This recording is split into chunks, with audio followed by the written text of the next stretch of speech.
she moved, they kept an eye on her dog. How often did you visit with the dog? At least once every week, sometimes every day. Then they kept it. So you want the dog back? Yes. But is this canine kidnapping or owner neglect? My landlord wouldn't let me keep the dog. You don't move into a place where you can't have a dog. We're talking about an animal that has a feeling. This one's mine. Someone's in the doghouse. This dog belongs to me. Judge Judy. Buy another dog. You are about to enter the courtroom of Judge Judith Scheinlich. The people are real. The cases are real. The rulings are final. This is her courtroom. This is Judge Judy. 24-year-old makeup salesperson Sharon Shin is suing former friend, 23-year-old debt negotiator Jennifer Yu, and Jennifer's brother, Jay Yu, for the return of her Maltese, named Penny. Order. All rise.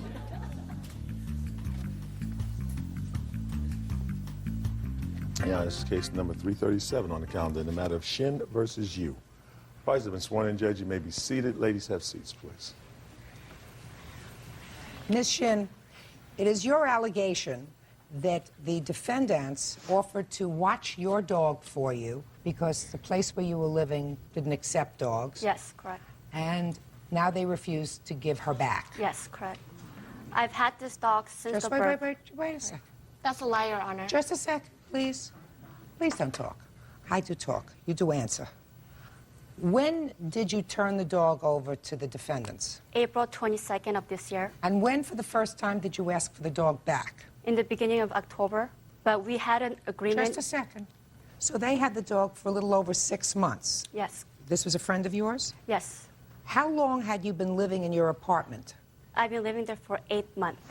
Before the dog was turned over to them? Yes. And the dog was living with you for 8 months? My sister, Don't tell me your sister. The dog was living with you for that 8-month period? temporary. Was living with you? Yes. That's a lie, Your Honor. Just a second. So why all of a sudden did you turn the dog over to the defendants? I lived with my sister, and I moved out in December of last year. My landlord wouldn't let me keep the dog, so I had asked my sister to take care of it for me, but she was pregnant at the time, so she could not take care of the dog. So I had asked Jennifer, I have known her for over 10 years, and I had asked her if she could watch my dog until I find a new place where I could take Penny back, and she agreed. How old is this dog? He's now 2 years old now. All right. So the dog lived with your sister, and then you moved into a place where you lived for 8 months. The dog did not live with you. You gave the dog to them, another 6 months. So all in total, how many months did the dog live with you? 1.5 years. That's a lie. That's 2 years old. Okay, good. The math doesn't work out there, Miss Chin. How often in the 6 months that the dog was living with the defendants did you visit with the dog? At least once every week, sometimes every day. That's at a least lie. Once I every remember week. her I went coming by. over every day. My sister went by If to anything. visit. I'm not talking about your sister. I'm talking about you. How often did you go to visit with this dog during the 6-month period? At least once a week, once every week. To see Oh. me, not the dog. So once a week. How far did you live from the defendants? 5 minutes away. So you could have gone over every day. Sometimes I went over every day. Not I to went see over there every me. chance I could. They were friends. I mean, We're friends. She came to see me, not the dog. I mean, yeah, when she came, she saw the dog, but she never ever called me once to say that she's going to come see Penny. It was because Your we Honor, had that's plans. a lie. No, we That's had a lie. plans. Your Just a Honor. second. Just a We second. had plans that maybe she came over to see me. Just a second.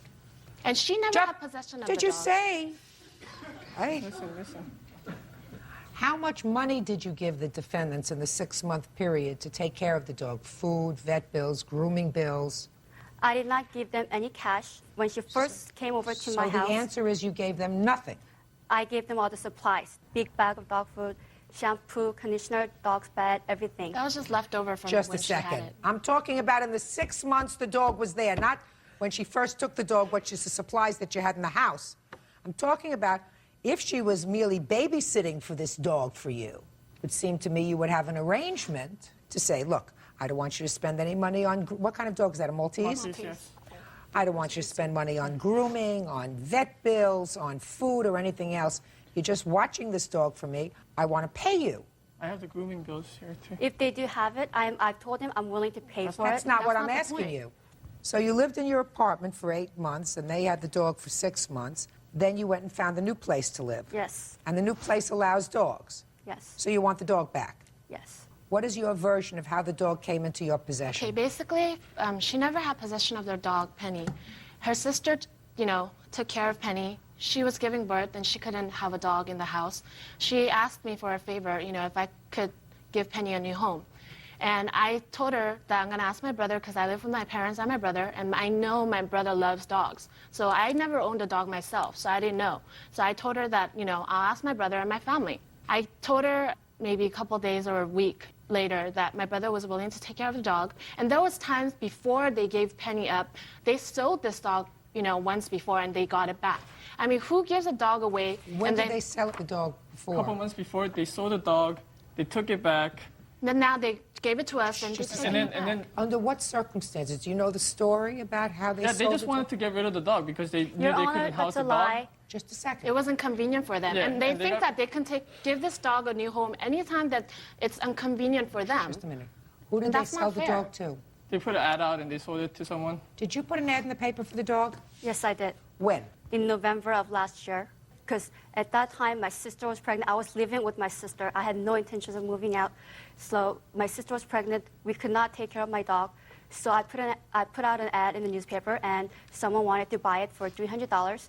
They had it for a day, and my sister kept crying. She could not sleep, eat. She had a hard time getting over it. So we called them back, and we told them that we want our dog back. Is there any possible way if we could buy the dog back? They said, well, we paid $300 for it, and we took Penny to the vet, grooming. Are you willing to pay all the fees that we pay for? So we paid them double, $600, to bring Penny back. And we Because, will- just a second, because your sister couldn't sleep? we sold Penny. No. Because your sister couldn't sleep. That's She what you couldn't said. sleep. She was crying. She was But having then- a hard time getting over Penny. Fine, but then your sister said, I can't take care of Penny anymore. Exactly. Right? No, we bought Penny back, so we You brought bought him Penny back. And then I moved out in December. And then your sister said, I can't take care No, of so Penny that's why anymore. I had it temporary. I had it in my apartment without my manager knowing, and my manager found out that I had a dog, and he told me that I cannot keep my dog in my apartment. Shin, That's listen to when I me. asked Jennifer. You didn't say to me that when you sold this dog before to somebody else, you thought you made a mistake. You couldn't sleep at night. You couldn't eat. You said your sister. Me and my sister. No, that's not what you said. No, You and said then my sister. You said my sister. I am the one who paid $600 out of my pocket to bring Penny back. I'm the one that If drove it was over there that to hard for Torrance you to get over, Just a to second. bring Penny back. Don't talk And about then, it. And then what? without telling my manager, I snuck Penny into my apartment. I kept him for a while, and then my manager found out. He told me that I need to either move out or take Penny to somewhere else. So I brought Penny back to my sister, and then that's when Jennifer offered me. Just a second. You brought the dog back to your sister, and your sister said, I can't manage a dog because I'm pregnant now. Penny was only there for a week. Did you hear what I said? Your sister said to you, I can't take her now, because otherwise you would have left the dog with your sister, right? Right? I mean, if you moved into a place where you couldn't keep the dog, and your sister, who couldn't sleep at night 2 months before, she would have said, fine, I'll keep Penny until you find another place to stay. But your sister said, I can't keep her. She was pregnant. That's why I kept it in my apartment without my So she manager's got over approval. being hysterical. Real cases, real people. Judge Judy. Sharon Shin says former friend Jennifer Yu and her brother Jay Yu refused to return her Maltese named Penny. Jennifer and Jay say Sharon abandoned the dog. My next question to you, Ms. Shin, is if you had the kind of love and affection that you seem to want me to believe that you had for this dog, why didn't you find an apartment in a month? I tried to. I found 2 the months. place that I 3 moved- months. 4 months. The place that 6 months later? Yes, but I trusted these people. They had agreed that they would watch That's- Penny for me until Miss I Shin, could that's find not a what place. that's not what I'm saying to you. We're not talking about a cup or a desk or a pair of glasses. We're talking about an animal that has a feeling. You want to know how I know? Just stand there for a minute and I'm going to show you. 아니 그게 좋아하면 왜 저를 팔았었냐고 그러는 거예요. 저는 팔았다가 왜 그건 지금 우리가 그렇게 말했는데 거울. This one's mine.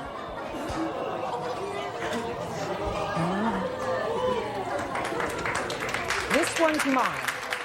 Lulu, come sit here with me. This one's mine. When I went to find a new apartment, and the landlord said, you can't have a dog, I don't care if they were offering me a palace. It's not worth it. Because if a dog is part of your life, is part of your soul, you don't move into a place where you can't have a dog. And you don't give up a dog for 6 months and let it bond with another family and then say, I want it back. You don't do that. Thank you. You don't do that. That's outrageous. Yes, but Go buy another dog. that's what they told me, Your Honor. That's exactly what I'm telling you. Go buy another dog. Your Honor, I've had this dog since the birth. You've never had this dog. Just a minute. No, you didn't. Yes, I did. No, you didn't. You didn't. The dog lived with your sister. I Then the lived dog with my lived with sister. them. I lived with my sister for a year Listen after to he me. gave birth. You lived with your sister. Then your sister had the dog. Then you moved into an apartment for 8 months. Then they have the dog for 6 months. 7 months. 7 months. Now you want the dog back? You're not bonded with this dog. Because if you were bonded, you would not have moved to an apartment where you couldn't have dogs. That's the first question you ask. You say, I have a pet. So if you move into a place that says no pets, you say no pets, no me. And Your you go Honor? someplace else. But you don't let your dog bond with another family and then say, I want it back. This is not an animal that you've had for 10 years. You had this animal, all told, maybe for a year. But not the last year. The last year, they've given this dog a home and affection and attention. So if you want another Maltese, go buy one. Your Honor, this dog belongs to me. Not anymore. Your case is dismissed. Your Honor, Goodbye. please. I have the evidence here. You may step out. This isn't fair. They agreed that they'll watch the dog for me until I find a place. It's a temporary agreement, and now they're saying they're denying the whole fact that they. I trusted these people. She's just inconsiderate and she's very selfish, obviously, because she just thinks that this is Penny's an object, and it's not. She can't give it away anytime she feels like it's inconvenient to her and take it back whenever. And now the next case. All parties in the matter of DeRosa versus Lane, step forward, please. 22-year-old hairstylist Angela DeRosa is suing former friend, 24-year-old customer service rep Michael Lane, for the cost of rims for his Mustang and a new Movado watch. Michael says they were both gifts. Mr. Rosa, you claimed 2 loans to the defendant. Yes, I did. Why would you make him loans to begin with? You had a relationship with him? We were friends. He got into a car accident. He needed help. He wanted rims for his car, so I helped him out. All right, he got into a car accident, and you were just friends. Yep. When he Look got into at his me. car accident, I was the person he called to come get him. Look at me. He got into an accident with his car. You came and rescued him. I came, picked him up at the hospital. And now tell me about the rims. He wanted particular rims for his car. How much after the accident? It was right after the accident. The ones they were going to give him were the same ones he had before, but he wanted something bigger for his car, so he wanted 17-inch ones. So I made a phone call to my uncle. He got me the name of a place where I could get them at a good deal. Did you tell him that you were doing that? Yes, I did. What did you say to him? I said I found them. Look at me. I said I found them for $7.94. And what did he say? Yeah, let's do it. And what did you say? I said, all right, you need to write a check out, whatever, and then we need to figure out how many days can I get them to you. He wanted them right away, so we had to pay for extra shipping and handling. So I did it, and he was supposed to give me half the money when they came, but he never did because he didn't cash his check. Well, you didn't say anything about him giving you money. You just said that you got him the rims. When was he supposed to give you money? That was the deal we made. I would help him out with them when he asked me. Helping him out by loaning him the money? Yes. It wasn't a gift, it was a loan. That's what you say. He says it was a gift. Mr. Rosa, why didn't he pay for the rims himself? He didn't have the money. Why didn't he have the money? I don't know. He said he didn't have the money So then why did you do it? because I was being nice. And that was very foolish. He wants 17-inch rims instead of 14-inch rims. He's got to compensate for something. So you say, listen, you don't got the money, go with the 14 inches. When were the rims? In what month? I want to say August. What else do you claim you loaned him money for? The watch. He has the watch on right now on his wrist. Yeah, so when did He you went loan with him? me to go pick it up. When? We went to go pick it out, I think, in October or September. And we went to go write a check out, but Just a second. When did you actually transfer money for the watch? October? So 2 or 3 months after the rims hadn't been paid for, Yep. right? So now he wants a new watch. Now tell me how it came about that you turned over any money to him for this new watch. because he had given me some money for it. How much did he give you? He gave me $150. When? That day we went to go get it. Well, how did it come about that he came to get this new watch in the first place? He saw it, he said he wanted it. He was going to write out a check. He couldn't write out a check. I figured I could write one out. They didn't take mine, so I said I'd go back and I would withdraw the money. And as we were leaving, he said that he needed the money back, and he'd give me the money when I gave him the watch. So I went back the next day and picked it up. And paid for it? Yep. And he was supposed to meet up with me to give me half the money. When I met up with him, he didn't pay it me. What about the watch? The watch was a gift. Actually, my birthday's in June, and we went in July. So it's a correction of date there. And she said, this is, I didn't get you anything for your birthday, so I'm going to grab you this watch because I know you want it. The watch itself was something that I could have done without. I didn't need it. At the time, I had another watch. What'd you need the rims for? My car insurance was going to pay for the rims. The rims that I wanted. It wasn't a necessity. I mean, it's something, I wanted, but it's something that she offered. And I said, honestly, at the time, we were friends, and it wasn't an intimate relationship, but it was to the fact that she cared about me, and I appreciate it. But it's something that, if I know I'm not going to be able to pay somebody back, I'm not going to go ahead and offer, say, listen, I'm going to pay you back later on down the road. I know that the circumstances at the time, I couldn't pay you back. So I most certainly wasn't going to take anything. So, Mr. Lane. Yes. You lied right there. Just a second. Mr. Rosa, because you acted foolishly doesn't mean you get paid. I didn't act foolishly. Yes. Oh, yes, you did. Actually, yes, you did. he just said that I got it to him as a gift. Actually, the gift that was given to him for his birthday is a tattoo that's tattooed on his arm that was paid for. That's what was given to Mr. him. Rosa, if you don't think you acted foolishly, I'm here to tell you that you're wrong. Let's say I believe your scenario that this man who had no way to make any money of consequence wanted 17-inch rims for his car at a cost of $800 when the insurance company was going to give him 14-inch rims. And if you liked him and if he was your friend, you say, that's nice. You want to buy him? Buy him. But you knew he didn't have any money. That's not true, because I used to help him out by cashing his checks for him because he didn't have his bank account check yet, so I would cash him for him and give him the cash from his check. I have direct deposit. He said he had to pay back his cousin. So he said he had to pay back his cousin, so he wasn't giving you any money. You did a very foolish thing. And after you did the first foolish thing by buying him these rims, let me tell you what you wrote here in your complaint, which I found very interesting. You said, defendant decided he wanted new rims for his tire. He was very persistent on getting them.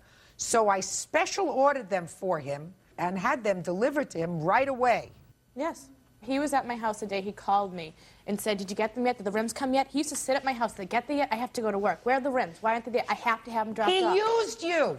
He's not a nice person. Let me tell you something. From what he just told me, he's not a nice person. He has a bad character because he said to me, I knew I couldn't pay you back. I didn't want her to buy me any present. I didn't want anything from her. She knew I couldn't pay her back, but he took them. He took the rims, and he took the watch, and he's wearing the rims. He's wearing the watch. I'd like him to wear the rims. He's wearing the watch, and he's driving around on the rims. So he is a person of poor character. Because if what he's intimated in his answer is true, he said you liked him more than he liked you, and therefore he took advantage of you, which makes him a bum. Yeah. Okay? But it makes you stupid, for which you do not get paid. Your case is dismissed. Parties are excused. You may step out. She was looking for something that she couldn't get. I think they were unfair, and I should have gotten what I came here for. She was trying to win her way into the heart, and it wasn't going anywhere.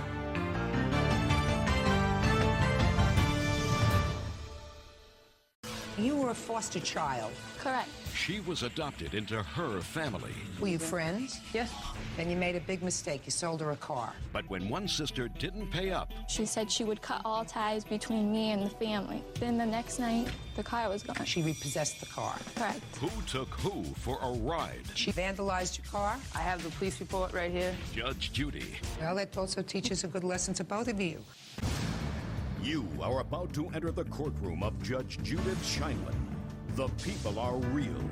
The cases are real. The rulings are final. This is her courtroom. This is Judge Judy.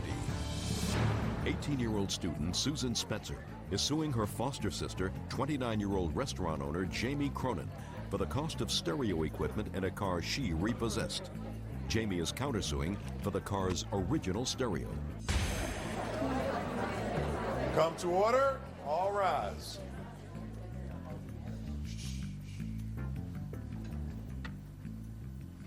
Your Honor, this is case number 335 on the calendar, the matter of Spencer versus Cronin. Parties have been sworn in, Judge. You may be seated. Folks, have seats, please. Miss Spencer, you were a foster child, Correct. so the defendant was your foster sister. Correct. Were you living at home at the time that Miss Spencer was living there? No, I had already left out of the house. Were you friends? Yes, Liked each other? yes. Then you made a big mistake. You sold her a car.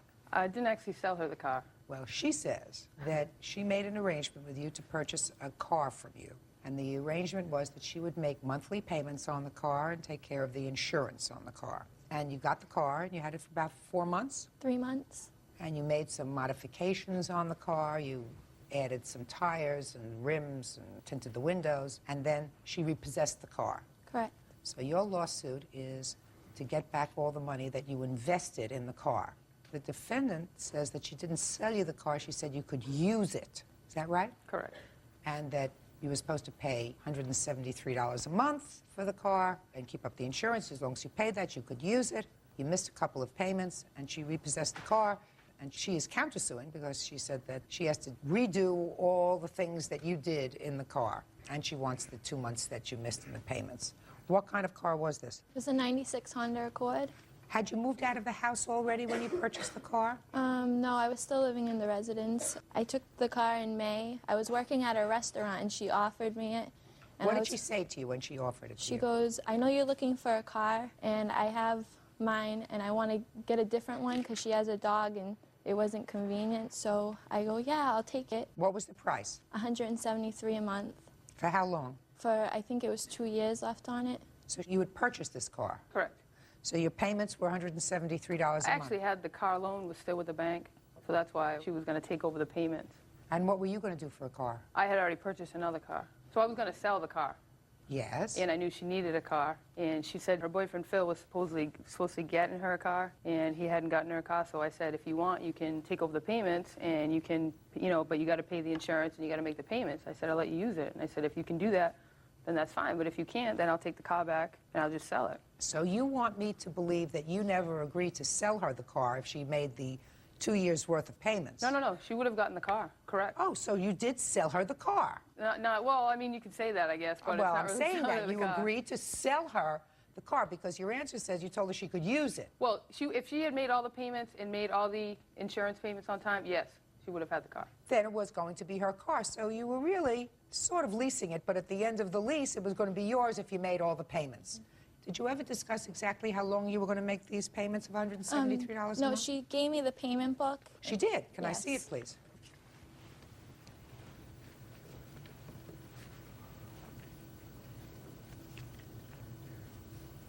Okay.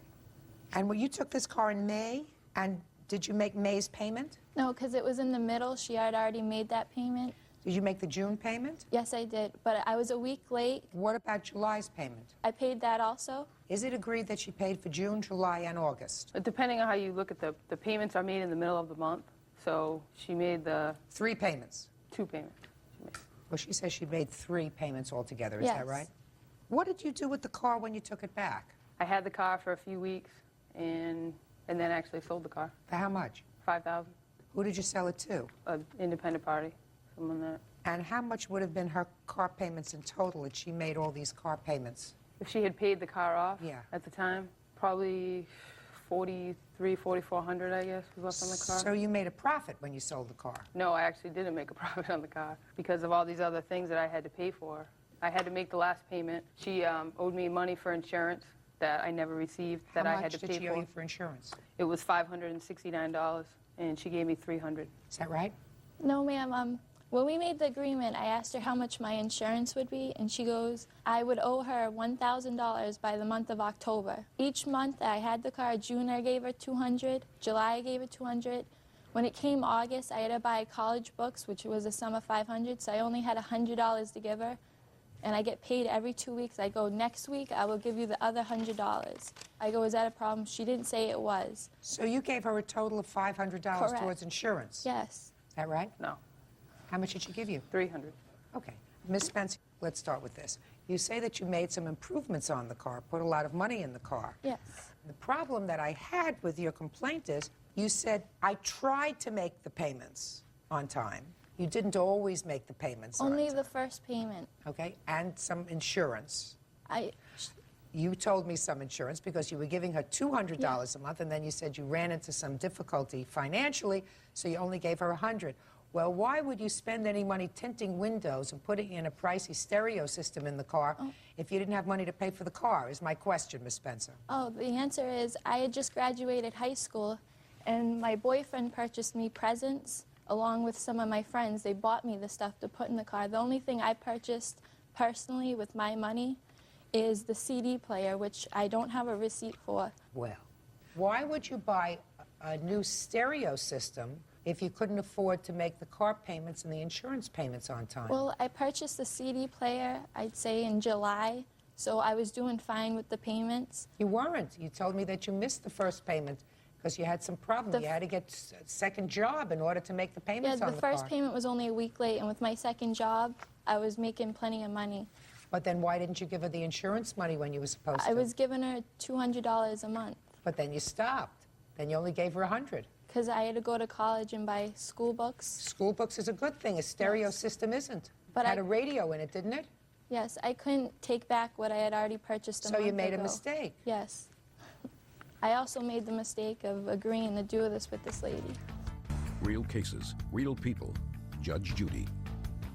Susan Spencer says foster sister Jamie Cronin repossessed her car and refuses to return the stereo. Jamie says Susan owes for the car's original stereo. What else did you purchase for the car? When I first got the car, the 2 back tires were no good, so we had to purchase 2 new tires, which we have receipts for. Let me see the receipts for the 2 tires. Yeah.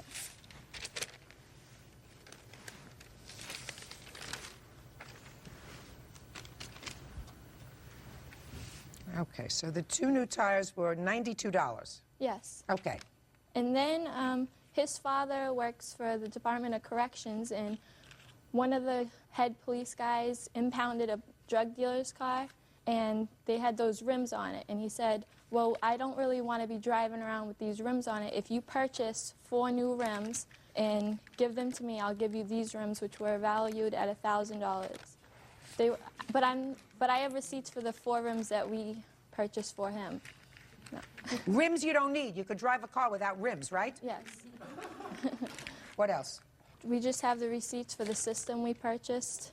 Well, what system was it? Tell me. We have 2 12-inch speakers and subwoofers and How an much was that? amplifier. Well, the speakers were $165.95, and the amplifier was $188.99, and that was the system that was in the car. Now, Miss Cronin, if you had given her back the speakers and all that other stuff, and she told you that you could have the radio back, why didn't you give them back that stuff? The tires that were on the car, I didn't give those back because the other 4 tires that she wanted to put back on the car, she had already told me that he had stolen.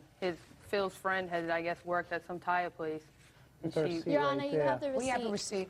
I'm just telling you, that's what she told me. I mean, if he works there, I'm sure he could have made that I receipt still have up, those too. rims and tires in my backyard. I also have a note that he wrote to my parents with a big list of things that he has had to pay for her. So apparently these are things that he has paid for and not her. Your Honor, So I that don't note know. was my foster mom was hounding me for $40 for a cell phone bill that I owed her, and I was trying to get money to pay for the car and also the books, and I go, can I give it to you in a week or so? Because she did not help me getting any of my stuff to move into the dorm. She did not help me with anything. And she made a big deal about that, and he just gave her a list of stuff that I had to buy. That I wasn't blowing my money. I had stuff I had to get. It says in Are here... you going to college now? Yes. Get a scholarship? Yes. Good girl. Okay. Let me get to your counterclaim for a second. You sold the car for $5,000. Yes. How much did you have to put into the car? 2 weeks after I took the car back, the car was vandalized in front of my house, and the radio, the speakers, all that stuff that she's suing me for was all stolen. I have the police report right here. It also, even It says on the police report how neatly everything was removed from the car. So is it your contention, Ms. Cronin, that either the plaintiff and or her boyfriend vandalized your car? I don't know. I don't know if she did or not. Well, then why in the world would you sue her for the cost of this new Oh, system? I'm not suing her for the car. I'm suing her for the radio that was in the car when she originally began using the car. Hold on a second. If you took the car back from her, Yes. why didn't you take out the system that she put in the car? I was very willing to give back these things, to be honest with you, except for the day after I took the car back. I had spoken with her that day, and I told her, I said, you can have your stuff back. I don't care. I said, I have all your things. I'll be at work tonight if you like your stuff. So instead of her coming to get the stuff, instead, Phil's father decided to show up at my place of business during business hours and confront me with his friend that was a state trooper and tried to confront me and telling me that I need to give these things back because they were Phil's. But you didn't give it back to him, the No. radio and the CD. At that point, I didn't, because actually my car, at the same time, I needed some work done on the car that I had purchased. So I decided, since I was still paying for the insurance, I decided to use that car for a few weeks while my car was getting fixed. And in that time, the car was vandalized, like I said. So why don't you put it into your insurance? So the only thing that was insured was the fixing of the window and the windshield. And But did you put in for that? Oh, yeah, that was covered. Let me ask you this question. If the car had not been vandalized, you would have sold the car with tinted windows, as you had, Correct. right?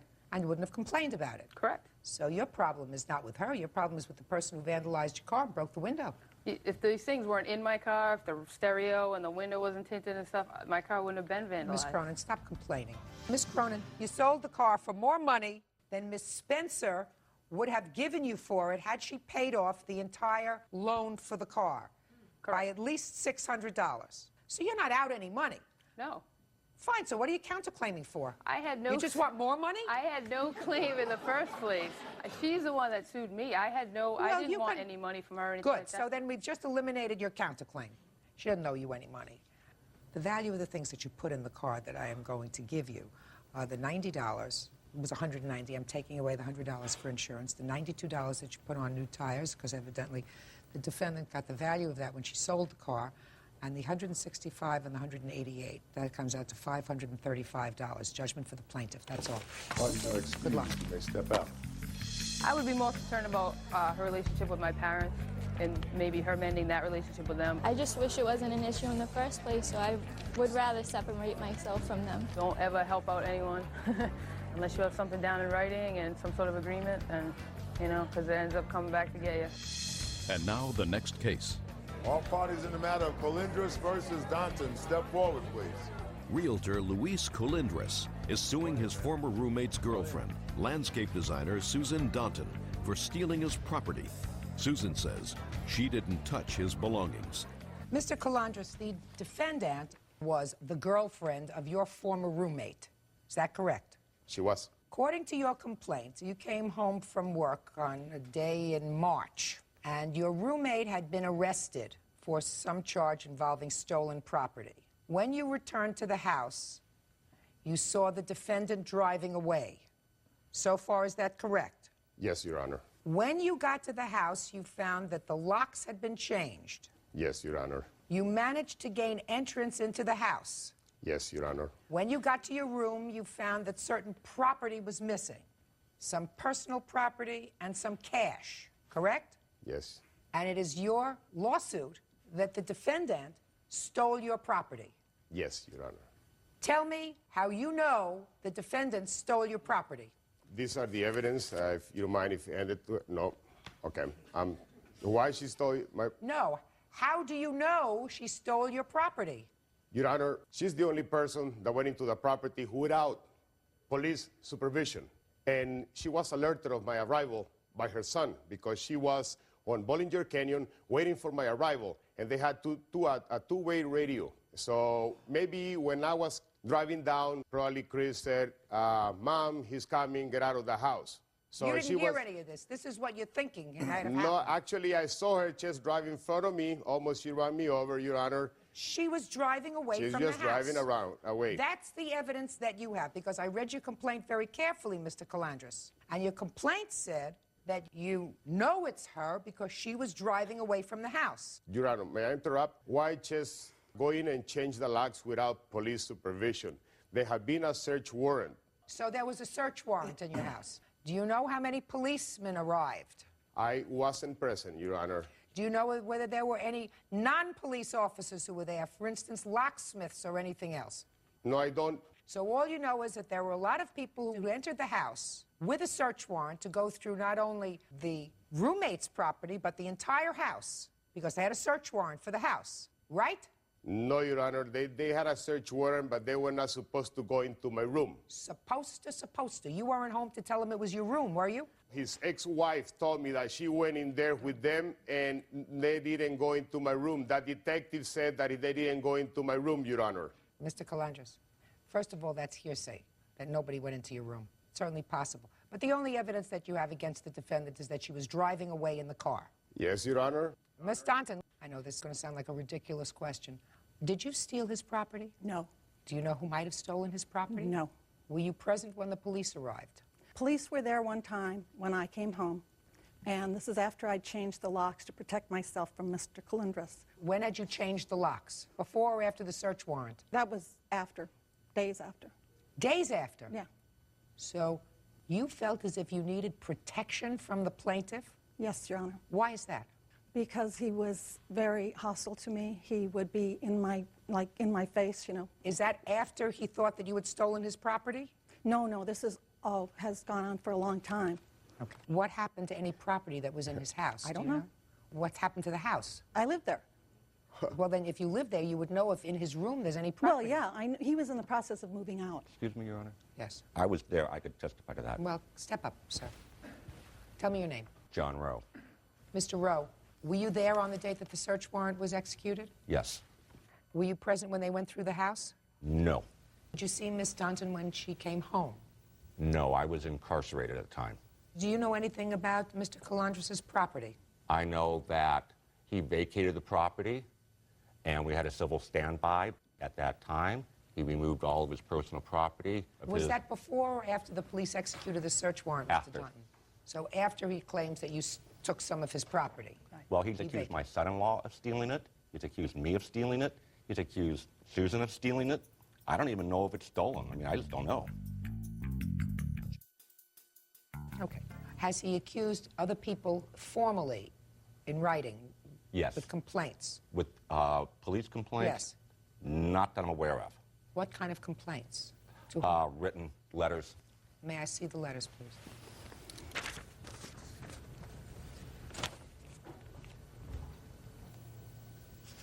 Did you ever think anybody else stole your property, sir?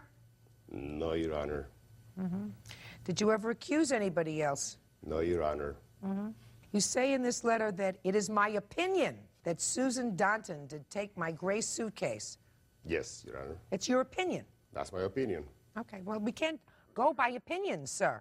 Mr. Calandras, your case is dismissed. That's all. Parties are excused. You may step out. Thank you, Your Honor. The charges were completely false. I'm right and they're wrong. They are the criminals, not me, sir. Without you having to beep out too much, I think he's a crazy wacko myself.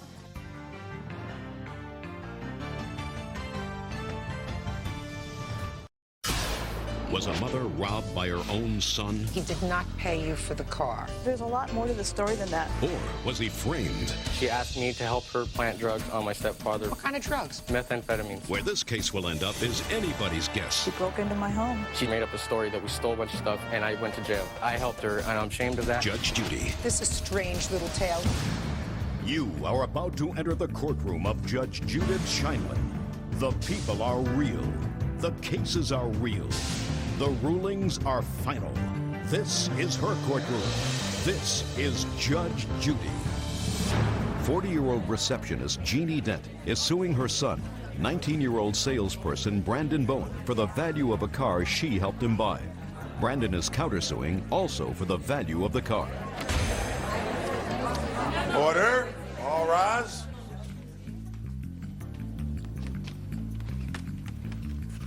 Yes, case number 138 on the calendar in the matter of Dent versus Bowen. Parties have been sworn in, Judge. You may be seated, folks. Have seats. All right, this is a strange little tale. Let me see if I can put it in perspective. Miss Dent, the defendant is your son. Yes. According to your complaint, there came a time when he wanted to buy a car. You thought it was a good deal. You paid for the car with the understanding that he would pay you back. Yes. At the time that the car was purchased, he did not have a driver's license, and the car was not supposed to be driven. It is your claim he did not pay you for the car. To make a long story a little bit shorter, anyway, there came a time when your son was incarcerated. He says that when he was released from jail, that he delivered by messenger a money order. You have not cashed the money order. In the meantime, he says that you made arrangements for the police to be involved. The police impounded the car. There were impound fees of almost $900. So you're suing him for the cost of the car. He's suing you for the cost of the car, plus the impound fees. Is that pretty much the story? Pretty much. Now, when was the car purchased? It was March 3rd was the day that he called me, and it was indeed a good deal. How much was the car? When he called me on the phone, it was $100. When I got there, it had gone up to $150 after I had come back from the bank. $150? Right. Is that what you paid for the car? No, I paid $120. Well, could somebody explain to me why then you people have filed a lawsuit? You want $1,500 for this car? Well, that's the value of the car. Get that out of your head. You paid $120. That's what he was supposed to pay you back. Is that right? Right. Did you pay your mother back? Yes, Your Honor, I did. Show me.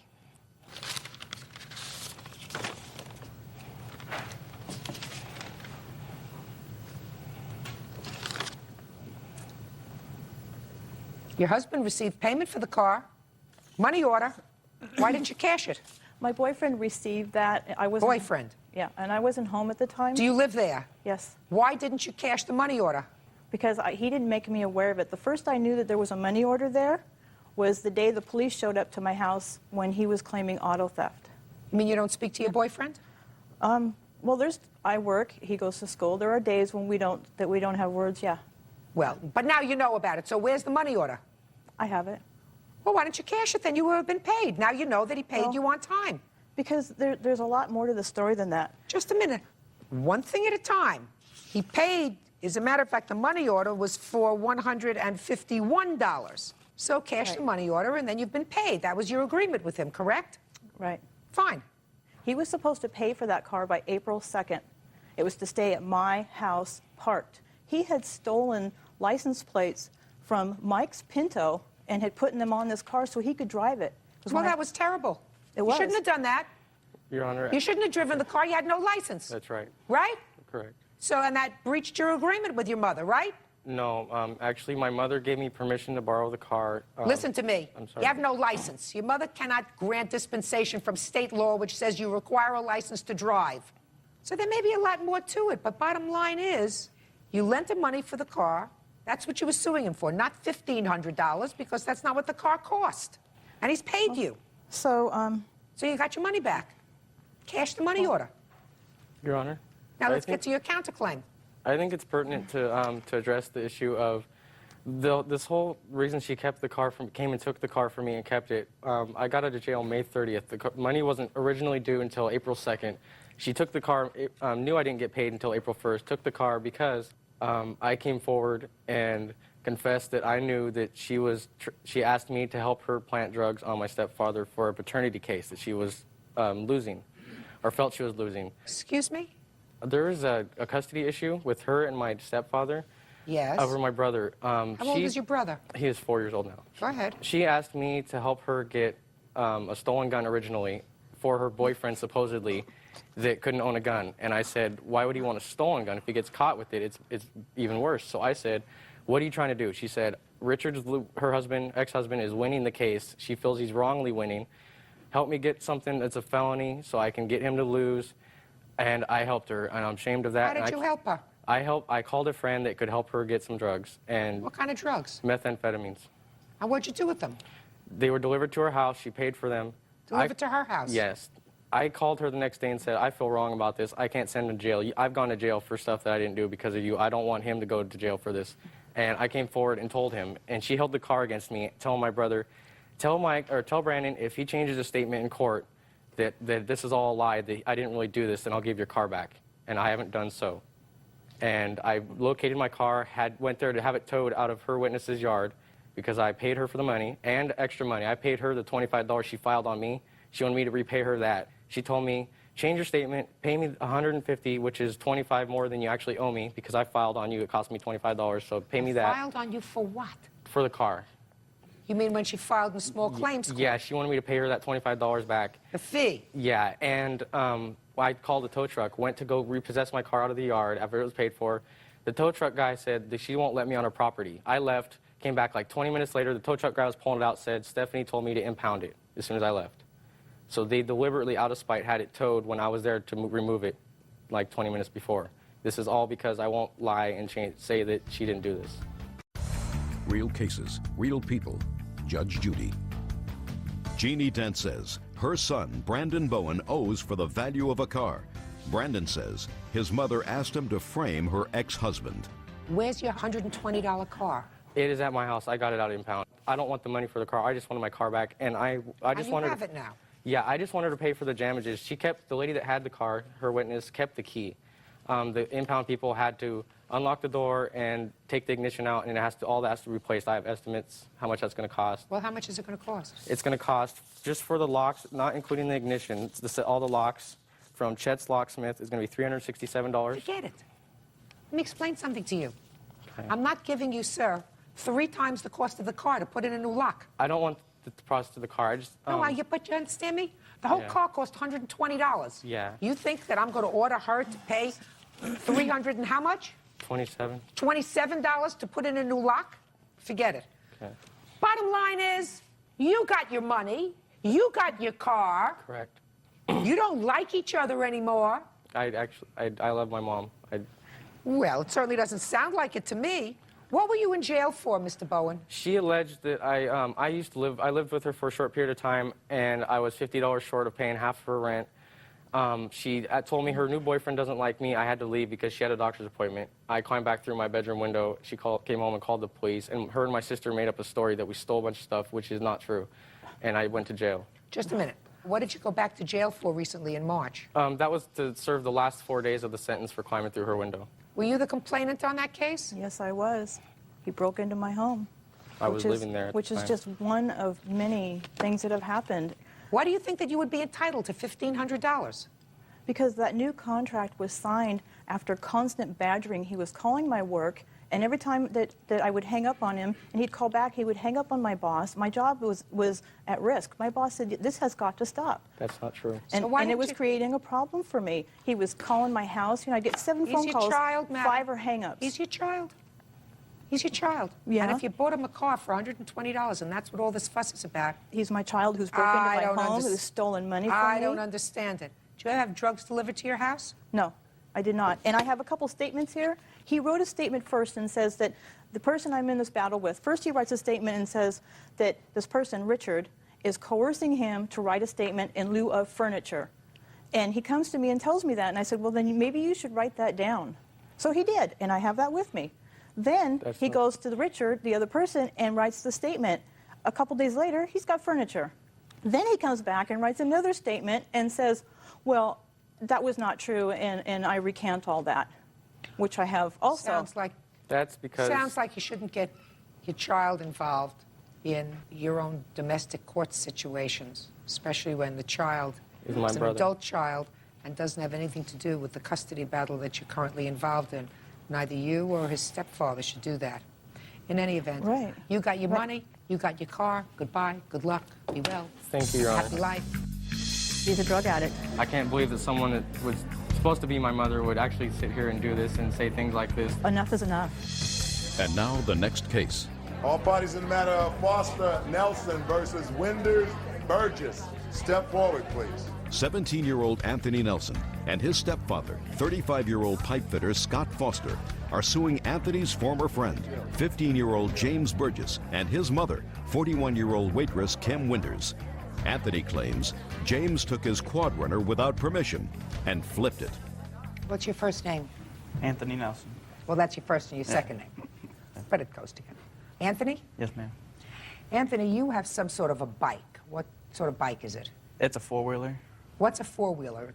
It's a quad cab. It's like a motorcycle, but it's got 4 wheels. When did you get that? Early in January, or late January. Do you ride it? Yes, ma'am. How did I know that? Did you ever have one as a child? I had motorcycles. They didn't have them back then. But as soon as you saw it, you had to have it. Oh, yes. For your son. Right? You understand that? Yeah. All right. Just Guy. I don't know if I'm disturbing you. It's a guy. Oh, no. 3-letter word for insect. Gotcha. According to your complaint, Anthony, the defendant, this young man, was with you one day, and you were with some other people who also had fathers who wanted these 4-wheelers, who bought them for their children.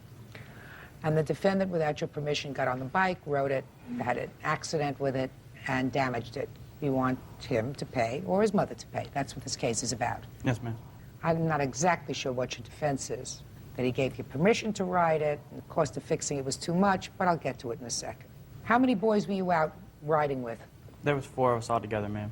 How many boys had bikes? The defendant had a motorcycle, and the rest of us had 4-wheelers. So tell me what happened. We got out of school early, and a couple of my friends and me, we wanted to go for a ride. Seemed like a nice day. We were out riding for a couple hours, and we decided to go take a break. Was James with you at the time? Yes, ma'am. He was one of us that was riding with us. We went back to Michael's house, my friend, to take a break. We were in his driveway talking, and the defendant got on my 4-wheeler and took off in reverse without asking my permission to get on it. And we ran out after him, but he was already too far out, and you couldn't hear us because of the motor. And by then, he hit the back brake and locked up the axle and flipped the 4-wheeler over. We ran out to see if he was all right. We picked the 4-wheeler up, looked over it. We talked about it a little bit. He said, all right, I'll pay for the damages, and we'll go and call RTD, that's the dealership. We'll call RTD and see how much it is, and we'll handle it from there. What parts were damaged? The plastic was all scratched up. The front steering column was bent. The whole brake assembly was ruined. We had to replace that. It wasn't rideable. You couldn't ride it. So you got an estimate? Yes, ma'am. From the place where you would purchase the bike? Yes. Can I see the estimate, please? Here's the letter stating that it was in brand new condition. Here's the repair order. And here's what I actually bought so that we could continue to ride it.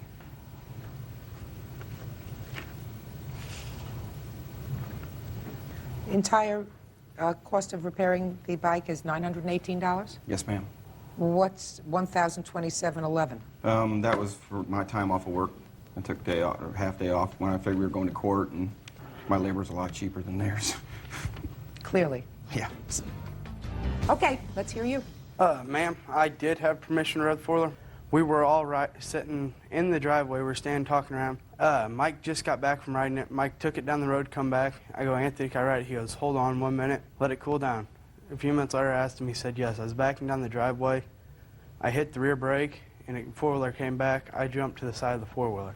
You damaged the bike, right? Yes. So why shouldn't you pay for it? I feel it was equal responsibility on both parts. Why is that? I've had people blow my stuff up. I got a YZ 125 in '96, and I've had people blow it up, and I've always replaced everything anybody else. Then you're a good guy. But if you borrow somebody's car and you wreck it, and unless there's insurance that covers it, it's your responsibility. Yes. The fact that he said that you could drive it doesn't relieve you of that responsibility.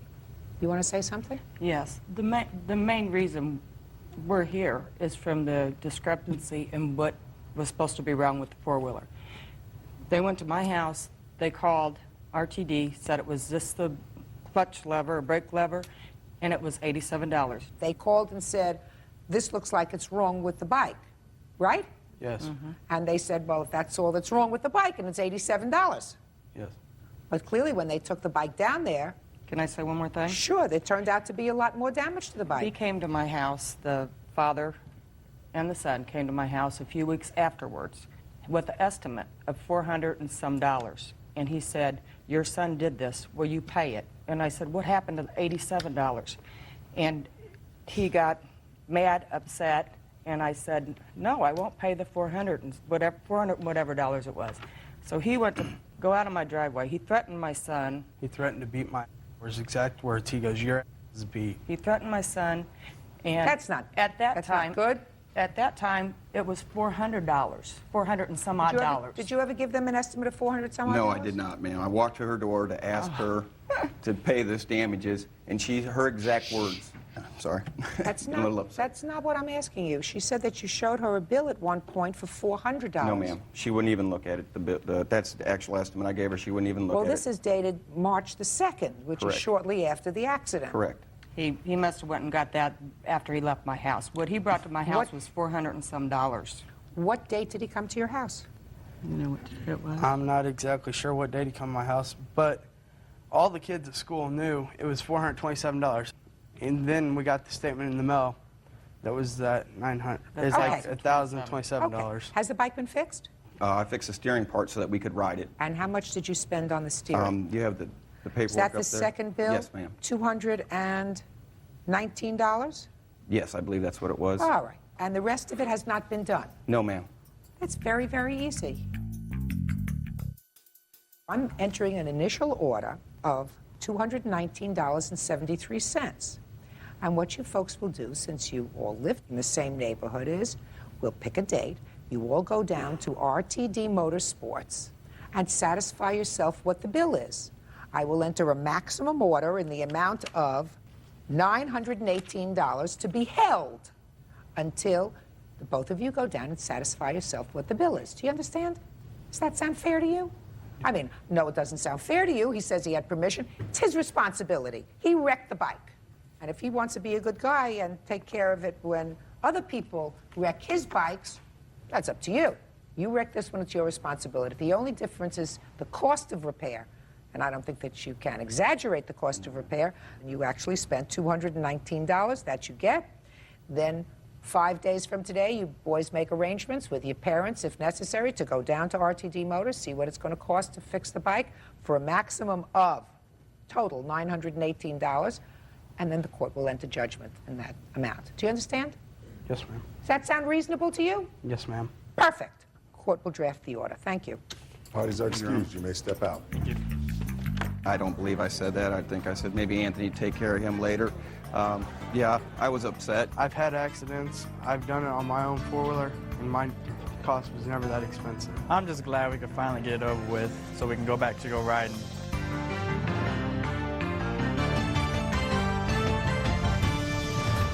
What does that vacuum cleaner do here? My hair is inside of it. A hairstylist or a hack? When he put extensions in my hair in a bonding process. Because she gotta do the dip. Look what he's done to my hair.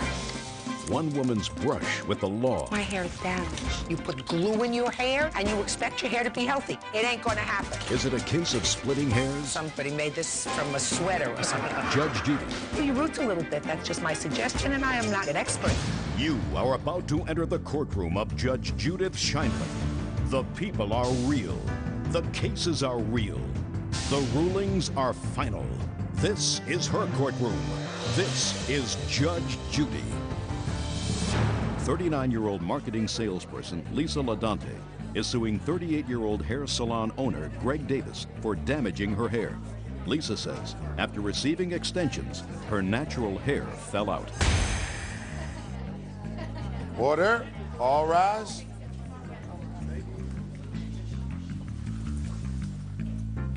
Guys, this is case number 156 on the calendar in the matter of Ladante versus Davis.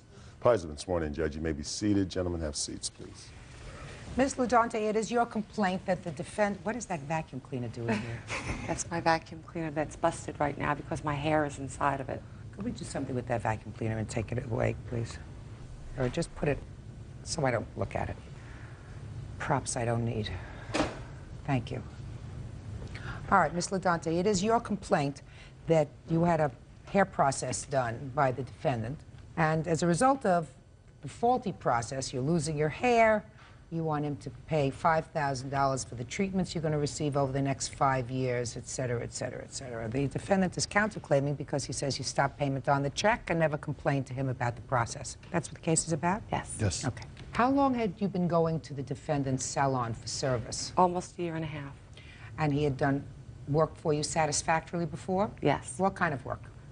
Extensions put in my hair in a bonding process. Explain that to Bird. It's He a doesn't powder understand and it. a glue that you put into your hair to make your hair fuller and longer. You put glue into what part of your hair? Your scalp or your... No, it's put into my hair, into each strand. Okay, and he's been performing that service for you for well over a year. Right. And you've had no problem? No.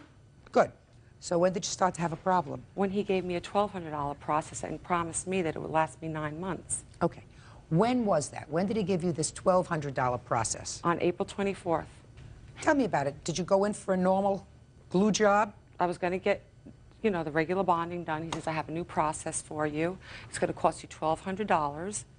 And he dyed my hair, and he put the $1,200 process into my hair. I'm going to get to you in a second. What was the difference, as he explained it to you, between the old process and the new one? Okay.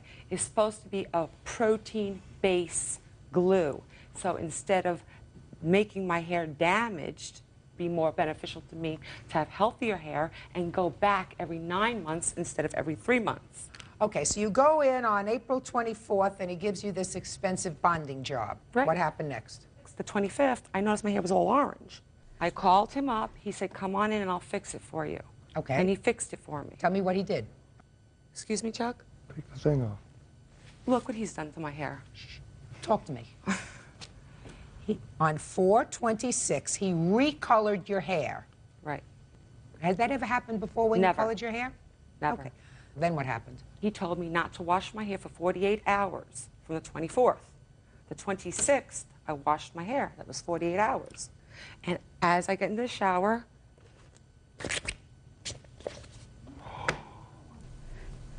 Don't be dramatic. There's I'm only not being dramatic. There's It's only very one drama gal here. Are I'm not- those the extensions, or is that your hair? They're both. I have pieces here from the root. Your Honor, I'm just very upset, emotionally upset. There's no way. I'll show you, Greg. It's that far. When I attach it that far, Okay. an inch from the scalp. Well, Bird, I'm not going to ask you to do this. You ripped out my hair. Miss LaDante. Did she wash it with This is my roots. dog shampoo, or did you wash it with That's the a shampoo? conversation. Mr. Davis. Mr. Davis. Okay. Now, in all that clump of hair that you have over there, you picked out one piece, and you showed me that that was a root. Are there any other hair strands there that you can identify as your natural hair? Yes. Just take out what you can identify as your natural hair, madam. And then I will see if I can identify it as natural hair. Perhaps Mr. Davis can. Shall I give it to him? No, bring it up here. Because Bird doesn't want to go touch that. Bird doesn't like to touch those things. There you go. Okay. See my Okay. roots?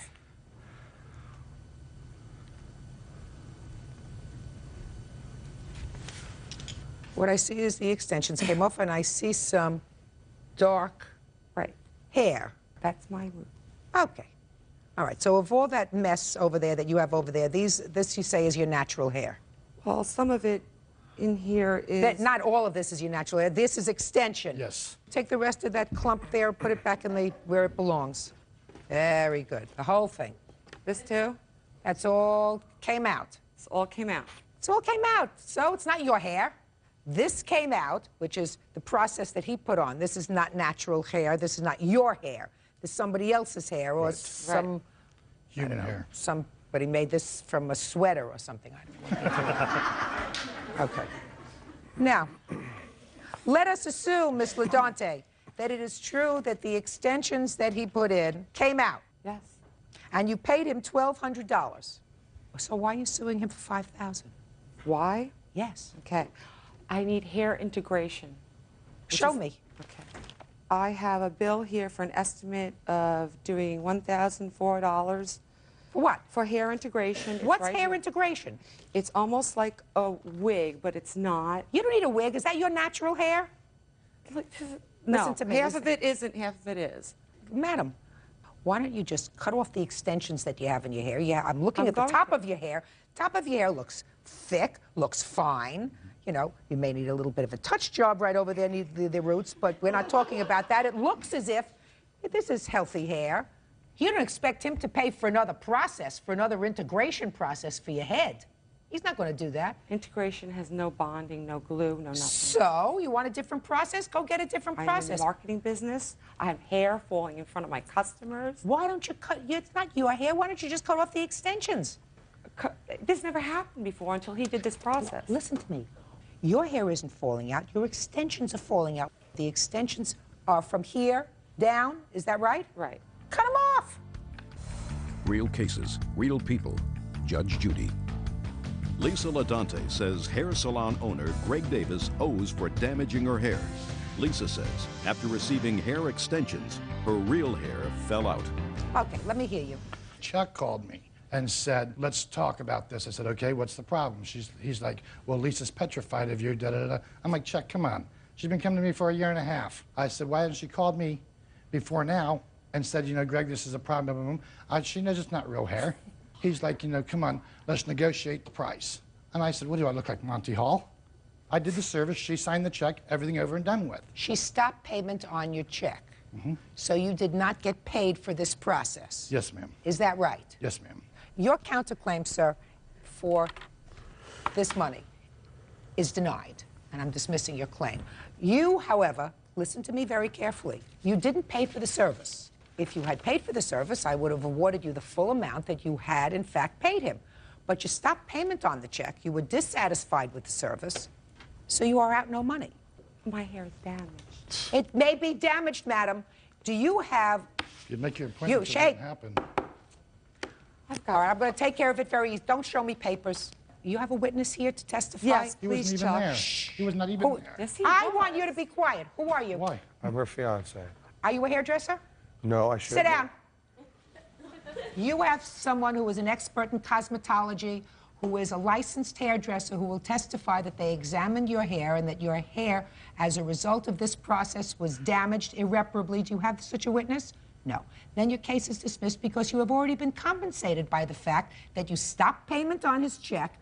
You are not out any money. He should not receive any money. But I, quite frankly, don't see why, if you take this hair that is not yours and cut it off, do your roots a little bit. That's just my suggestion, and I am not really an expert in the area. Put a little conditioner in your hair. It may be just fine. If you are going to continue to put glue and stuff in your hair, it's going to continue. I didn't put glue in my hair. He did. He didn't drag you in off the street, madam. Now, I don't think that that process can be good for your hair. You dye your hair. You put peroxide in your hair, you put glue in your hair, you put bonding stuff in your hair, and you expect your hair to be healthy. It ain't going to happen. You have my verdict. That's all. Parties are excused. You may step out. I just don't want anybody in Daytona Beach to ever let him do extensions and let this happen to them. You can see by her roots that she don't even go and have her hair done on a regular basis. I did not do my roots due to the fact that I was told not to touch my hair, so he, the phony, would not blame another hairdresser for what he did. And now the next case. All parties in the matter of Ackerman versus Peart. Step forward, please. 44-year-old accounts receivable clerk Ruth Ackerman and her daughter, 18-year-old Crystal, are suing Crystal's half-sister, 24-year-old office manager Melissa Peart, and her husband, Tyson Peart. Crystal says Melissa won't return her furniture. What's your first name? Crystal? Crystal, this is your sister. Yes. You're the mother. Yes. You're the husband. Yes. Hers. According to your complaint, there came a time that, for some reason, you moved into your sister's home with her husband. Had she been living with you before? My daughter? Yes. How old were you? I was 17 at the time. Oh, sorry, 18 in November. I just turned 18. Why did you go and live with your sister? I was living at a drug home at the time with my friends, and she suggested that would be the best place for me to What do be. you mean a drug home? Friends using drugs. How long had you been living there? For about a month and a half. Where did you live before that? With my mother. Why did you move out of your mother's home? Because I was a rebellious teen. So your sister did a nice thing. She said, come and live with me. Yes. You lived there from November of 2000 until when? To February. And then she told you to leave. Yes. Why? Well, we weren't getting along the end of the last month in February and January. Weren't getting along. She did kick me out about 5 different times. Were you breaking the rules? Yes. This lawsuit says that when you left 2 things there. One was a chest and your bed. Correct. And you want those things back or their value. Your sister says she held on to them for about 6 months and then got rid of them, right? Mm-hmm. Where did you go after you left your sister's house? I moved in with a friend into an apartment. Why didn't you take your chest in your bed? We couldn't fit it in. Did you tell your sister that? Yes. What did she say? She didn't say anything. She Did was she very let- silent towards me. You were angry with her? I was, Your Honor. I gave her 7 days to move her stuff out. And this chest and bed, were they in a room that you needed? Yes, they were. She doesn't have to keep your stuff forever. A couple times I was trying to make arrangements with my friends to get a truck to go in there and get my stuff out. Unfortunately, I have no truck. I have a little car, can't fit a bed and cedar chest on top of it. When did you sell it? June. Who did you sell it to? I sold it to a coworker of my husband's and to a friend. Okay, how much did you get for it? Total together, I got 110. Now, your daughter moved out in February. Mm-hmm. Did you call your other daughter in February or March and say, I'm going to come and pick up this bed? No, we didn't. Why not? We actually did tell Crystal that she could store the stuff at our house. We kept telling her to go get the stuff. And she didn't? And she did not go get the stuff. When you moved in with your sister, you lived there for November, December, January, 3 months. Did she support you? Yes. You weren't working? No, I was looking for a job. I had a job when I was living there, and I did lose the job. So your sister took care of you? Yes. So why would you want to sue her? I just want my stuff back. She doesn't have it. Well, I want what she sold. That's my bed, my cedar chest. My cedar chest means a lot. I got it for my 16th birthday from my parents. I mean, Oh, she sold both things. it's So- valuable stuff to me. She doesn't have them. She kept them in her house for months. You couldn't get a truck. Your mother wasn't talking to her directly. She was talking to you. She could have stored the stuff but never made arrangements. And I assume that you and your other daughter are not getting along for some reason. Is that right? In the last couple of months, yes. But that's prior to her moving out and that, no. We were fine. Your Honor. Yes. And the reason why this pretty much whole thing started, because I found my biological father, and when my grandfather passed away in May, he was asked to be a pallbearer, not my stepdad. So now the family's mad at me because I found my real dad, and they're just vindictive towards me right now. She found her father 5 years ago. And I knew that 5 years ago, and I accepted that as long as she kept it to herself. Her father signed legal rights for adoption. He wanted nothing to do with her. And within my books of my feelings, he had no rights to her at all. I did tell her, that's fine, but you keep it to your side, your family, that's fine that you've seen your father. I did not need it in my life. I didn't have to have it in my life. My father that passed on was my father. She was only a granddaughter. A funeral is for the people who are alive, not dead.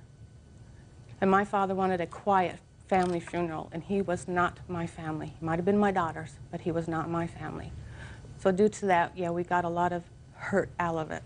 It's time for it to be over. It is. And because of all this, Crystal decided to go get her stuff. I kept telling her to get it. Crystal was sick the day she made arrangements to go get the bed. I went with my daughter, Tracy, to go get it, and she was not home that day. So within 2 days, she had sold the bed, apparently. But meanwhile, she took care of your daughter. And if the bad feeling that exists now between you and your daughter has to do with her finding a biological parent and involving him in your father's funeral, which is, I assume, what you are hurt about, you have to understand something. When you make choices, you made a choice, you had a child, and so did her biological father at that time, and I assume you were both much younger, but children have a natural curiosity. Children very often have a need to know their biological parents. Even if her adoptive father was wonderful to her, there is sometimes that need. And maybe it was wrong for her to involve her biological father in your father's funeral. I don't disagree with that. But it's over. It doesn't mar something forever. It doesn't mar that. Your Honor, it wasn't me involving him into the funeral. It was actually my grandfather's wishes. They were very best friends in the past, and within the last 5 years, he begged me to bring him around because my grandpa was on his deathbed. And I brought him around only under my grandpa and grandma's wishes, and it was my grandfather's wishes to have him there. It wasn't me. I had no idea. Did you tell that to your mother? I surely did. I don't Certainly believe did. it. I'm next to my dad on his deathbed. I was about the last one to see him before he went into his coma. Well, what about your mother? Did your mother tell you that that's what he wanted? My mother didn't tell me until the day we was at the funeral home making the arrangements of who the pallbearers were. That's but when did she your told mother me. tell you that that was your father's request? She said, I don't believe her. Then you don't believe your mother and you don't believe your daughter? No. Then you have a problem. No, because in Christmas time... No, then you have a problem. My father said what Melissa was doing was wrong. So why would he found something different? Maybe it's because that's what he thought you wanted to hear. Why would your mother, who I assume lived with your father for how many years? 30 years. 30 years. Why would your mother do something that she knew was exactly the opposite of what your father would want done at his funeral? In any event, she doesn't have the bed and chest anymore. She sold them. Did you tell your mother you sold them for $120? I miscalculated. I apologize. We have the bills of sale. I have the Can I bill of see them, sale. please? I actually And the sold. rental agreement that Crystal signed. I have the bill of sale on both of them, and I actually sold them on the 11th of May and the 1st of June. I arranged for pickup on the 4th of June. After I gave Crystal, I talked to her, wanted to give her one last chance to make arrangements to come get it, but she didn't. You have any problem giving your sister the $110 you got for her things? I do. Chris, Missy didn't sell the bed I want to for... explain something to you. This is a non-case. $110 is what she sold the stuff for. You're suing for $600, which is ridiculous. It costs more than $600 to feed you, take care of you, provide you with a home for 3 months, which your sister did, so I have no idea what you're doing here. However, I don't think it's fair that you keep the money for her things, so I'm going to give her the $110. That's it. Do you understand? Instead of saying thank you, you sue her. Ridiculous. Goodbye. Why is that excuse? You may... It's really sad to know that they do this to their own family. Do not want nothing to do with her. She can raise her immediate family, and I'll go on with my family.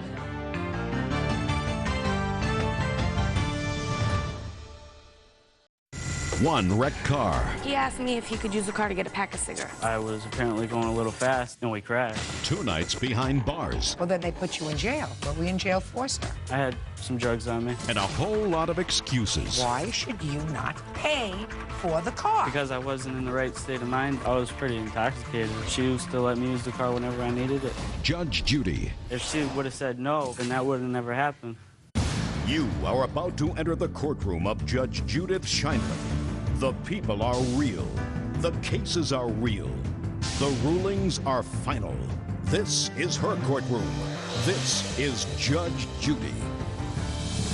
18-year-old student Danielle Dernego is suing her ex-boyfriend, 18-year-old retail salesperson Thomas Enos, for totaling her car. Thomas says Danielle gave him permission to drive the vehicle. Order. All rise. Your Honor, this is case number 568 on the calendar in the matter of Dernego versus Enos. Parties have been sworn in, Judge. You may be seated. Folks, have seats, please. Mr. Nago, the defendant is a former boyfriend of yours, and according to your complaint, he crashed your car and totaled it. He had taken it, according to you, without permission. Mr. Enos says nothing could be farther from the truth. He had your permission to take the car. He was, and as a matter of fact, according to your answer, you were running an errand with her car. Unfortunately, you had an accident, and an accident is an accident. Is that right? Yes. Okay. What kind of car was this? A 93 Cavalier Z24, When did this accident take place? August 10th, Where were you? at my father's house. And how did he get the car? Well, he asked me if he could use the car to go to the store to get a pack of cigarettes. And I was outside with my father, and I said no, not to take my car. And he went in the house, he took my keys, he asked my sister to go to the store with him, but Jacob went to the store with him instead. And like 15 minutes later, the cops had came to the house. What time of day or evening was this? It had to be 11 because the cops came to the house like 15 minutes after. It was just you and your father outside?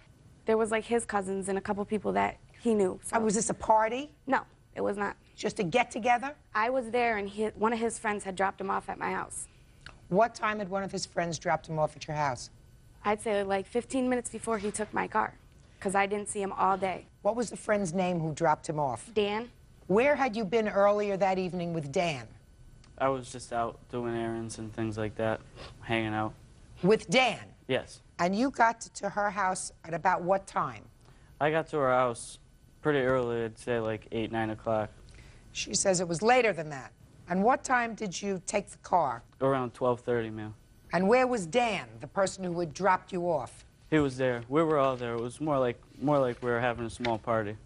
All right, now you tell me, you got the keys to her car. Mm-hmm. And you say that she gave you the keys. Mm-hmm. Tell me about that. I asked her for them, and she gave them to me, ma'am. How did that happen precisely? She's outside, Mm-hmm. and you said? I said, can I use the car keys to go get cigarettes? Yes. Mm-hmm. And? And she said, yeah, she gave them to me. Okay. So she went back inside, or did you go get the car keys? No, she got them for me. I'm looking at your answer, Mr. Enos. And let me read to you from your answer. You said, we ran out of cigarettes, and they asked if I would go and pick some up. Yes, ma'am.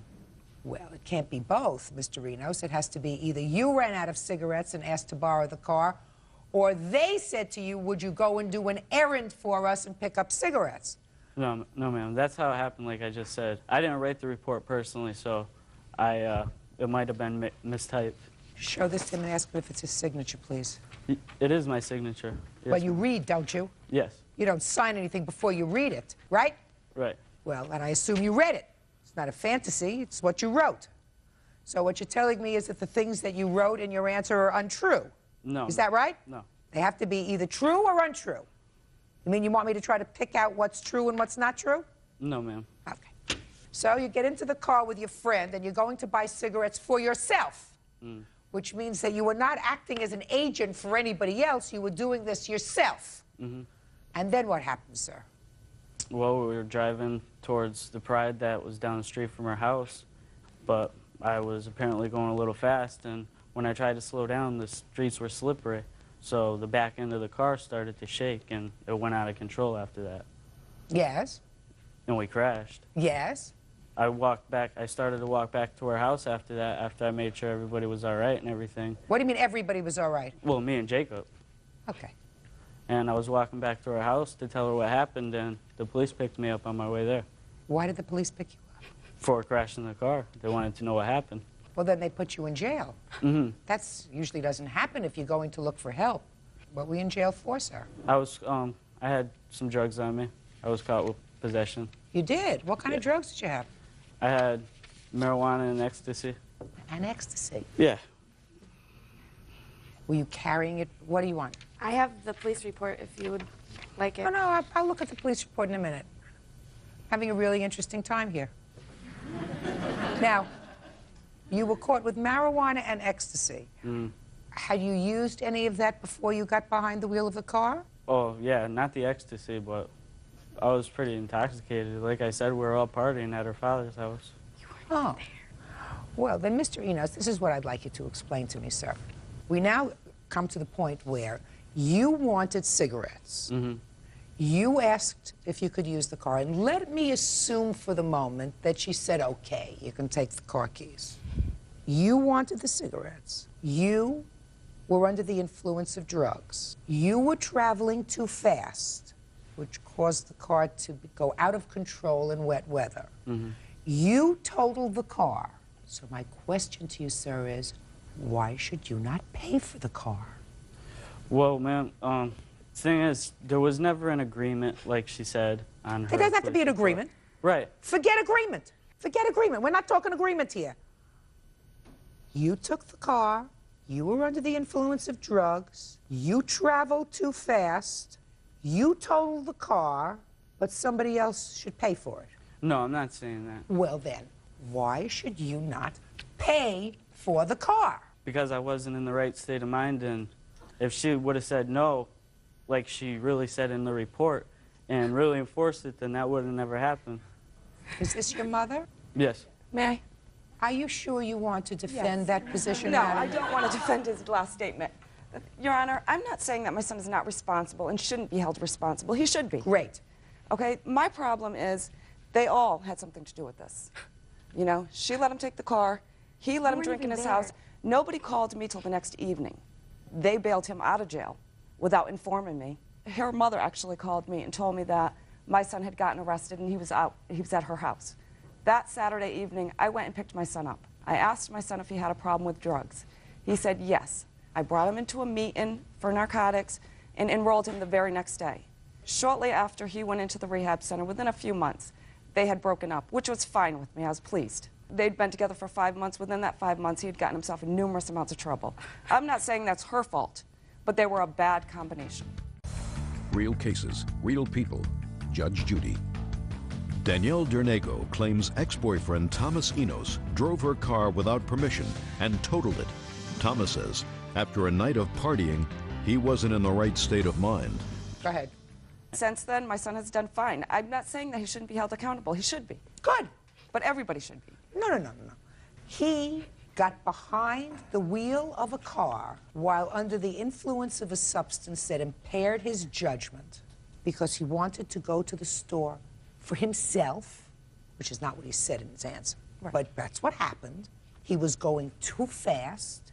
He destroyed property that wasn't his, and he has to be responsible. The fact that they may not have been a good combination and they were drinking beer at their house, and what does that have to do with ecstasy? What does that have to do with being in possession of ecstasy? I mean, that he had to buy someplace else. Exactly. He had to buy the marijuana someplace else. It has nothing to do with it. Now, he may have had some beer and some marijuana, and I don't know whether he was waiting for later to take the ecstasy. Who knows? Right. Whatever. He has to pay for this car. I agree. Now, the car did not have collision. Is that right? Nope. And the other thing, Your Honor, I don't know if this really makes a difference. I don't know that the car was worth $3,500. May not be. She's going to have to prove that to me. When did you buy the car? I bought it on 3/22/01. Do you have the bill of sale? Yes, I do. Can I see it, please?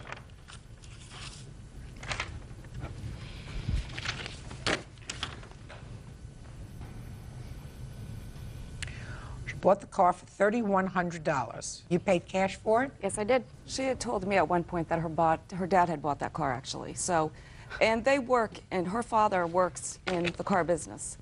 So I'm sure if they wanted to get a receipt, they could produce one. It had 93,000 miles when you bought it? Mm-hmm. That's a lot of money for a car with 93,000 miles. They didn't pay a car that's almost $3,100.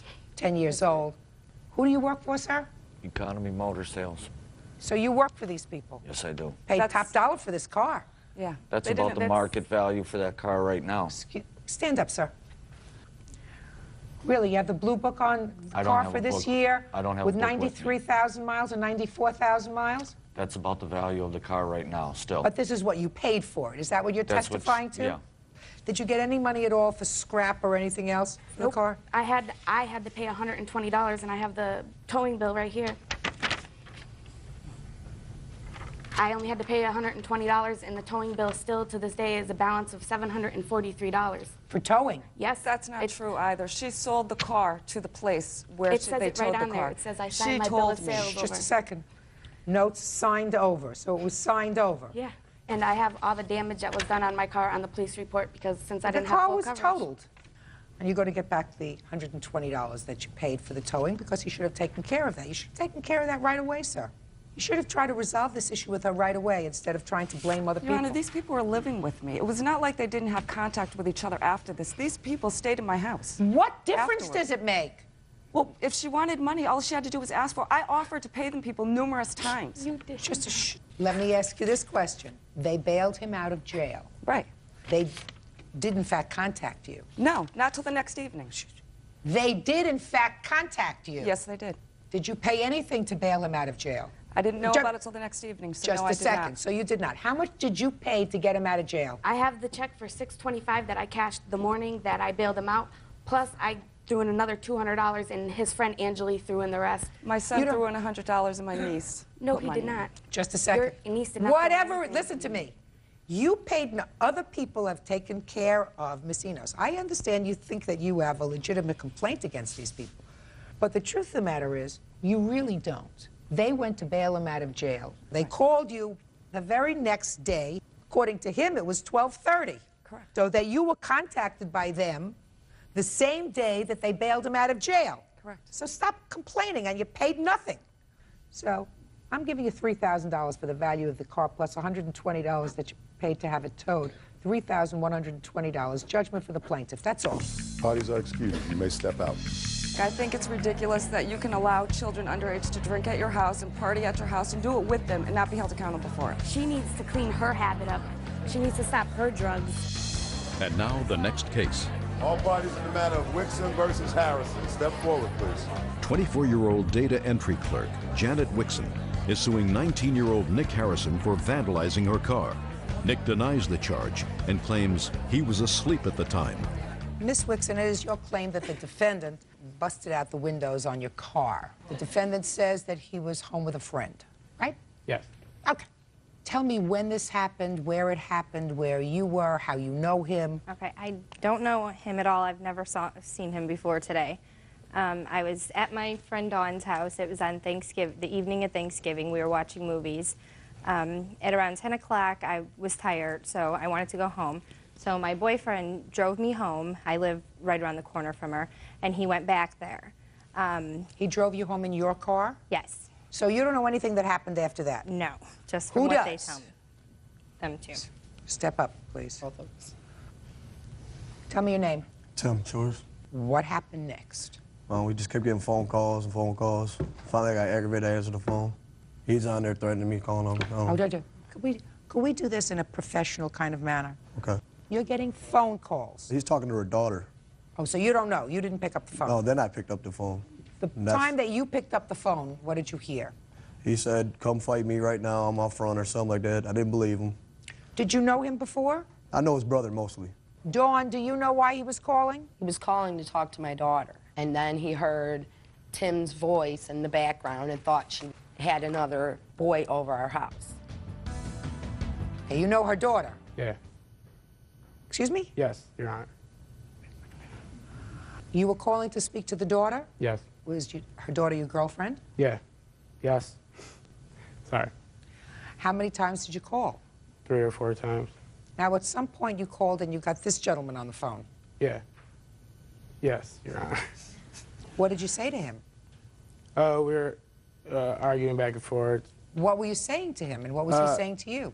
Basically that I was getting mad because he wouldn't put my girlfriend on the phone. So I started getting mad. I started telling him, I'm going to come down here, I'm going to come down here to fight.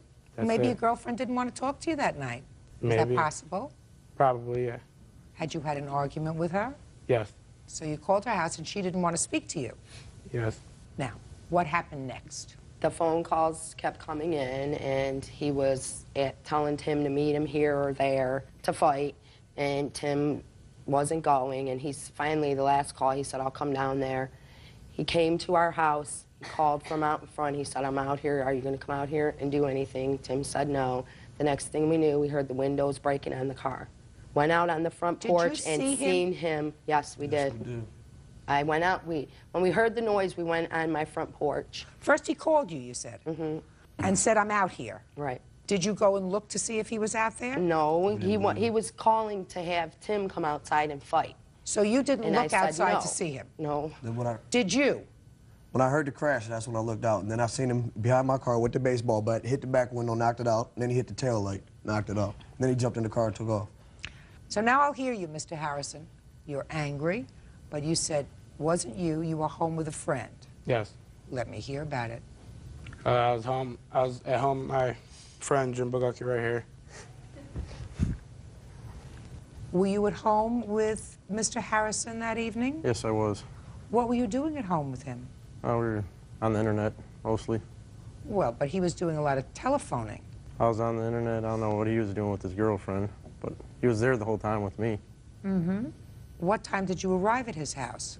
Probably around 7, 8. What time did you go to bed? Really don't remember, probably like 4. Did you go to bed in the same room as Mr. Harrison? Different room. So at some point you said goodnight to him. No, we were both in the living room, and I was sleeping on the couch. And where was he sleeping? I don't know, he was on the internet, back and forth. But at some point you went to sleep. No, I was up till he went to bed. Really? Yes. I don't believe you. Sit down. How's that? Because I believe you probably took a ride over with him. Yeah.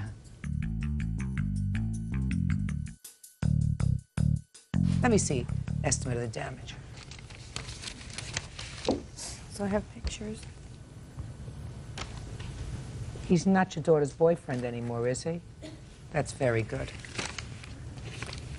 Were you arrested for this? Did the police come and talk to you? Nope, I wasn't. If If I did this and everything, I mean, wouldn't the cops have came to me right then and there, or? Did you have a police report? Did you file a police report? Yeah, we had to take the car down there the next day. And I was trying to criminally prosecute him, but... Yeah, but then he had this person over here with an alibi. That's what I said. I've never seen that dude before in my life. No. Well, he was probably sitting in the car, or maybe he was asleep on the couch. In any event, Mr. Harrison did the damage to your car. I absolutely believe that he caused this damage in a fit of rage. Mr. Harrison, you have to attend some anger management classes, sir. If a girl doesn't want to talk to you, try to work it out. If you can't, write her a letter. You can't keep calling people's houses and annoying them all night. You understand that? Yes. Good. Judgment for the plaintiff in the amount of $1,642. That's all. Parties are excused. You may step out. I've heard that he's done it before to other people. Because they're against me. He wants to be in control all the time. I went out with her daughter, and she don't like me. He likes to hit on things I can't hit back. I don't know, me and him had an argument on the phone. He don't like me. If you want to fight someone that bad, fight with them. Yeah, Don't take it out on someone people, else's personal property that they pay for.